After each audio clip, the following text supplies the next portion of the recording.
আমি যেই যত্ন পেয়েছি আমি এখানে বড় বড় হাসপাতালে হয়তো সেই যত্ন পেতাম না। আমাকে দায়িত্ব দেওয়া হয়েছিল শেষ মুহূর্ত পর্যন্ত আমি যাতে ছবি তুলি এবং পাঠাতে থাকি। হঠাৎ দেখি আমার এই কপালের মধ্যে একটা লেজার বিম, উপরে তাকিয়ে দেখি হেলিকপ্টার।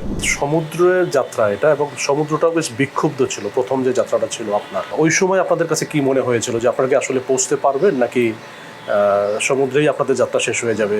ভয় তো ছিল, এবং যেটা আমরা করেছিলাম, আমরা যখন যাত্রা শুরু করি তারপরে ঝড় যখন শুরু হয় আমাদের ক্যাপ্টেন চেষ্টা করেছিল ঝড়ের আগে থাকতে।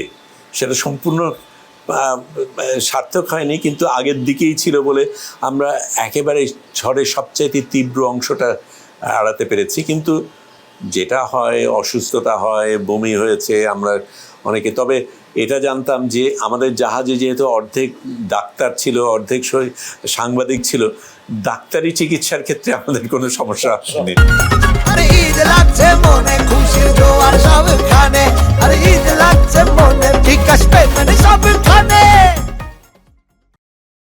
ভয় ছিল না, সব কিছু ছিল। আমরা খুব ভালো প্রস্তুতি রাখা ছিল, এবং ওই সময় আমি যেই যত্ন পেয়েছি আমি এখানে বড় বড় হাসপাতালে হয়তো সেই যত্ন পেতাম না, সেটা ভিন্ন বিষয়। কিন্তু হ্যাঁ, দুশ্চিন্তা অবশ্যই ছিল, কিন্তু তার চাইতেও বেশি ছিল আমি বলবো যে যেই সময় আমি যেহেতু ছবি তুলছিলাম এবং ওই ছবিগুলি আমার আইনজীবীদের কাছে পাঠিয়ে দিতে হবে, বড় ফাইল, ওগুলি আমরা তখন রাত্রেবেলায়, আমি ভোর 3:30 পর্যন্ত জেগে ছবিগুলি পাঠাচ্ছি।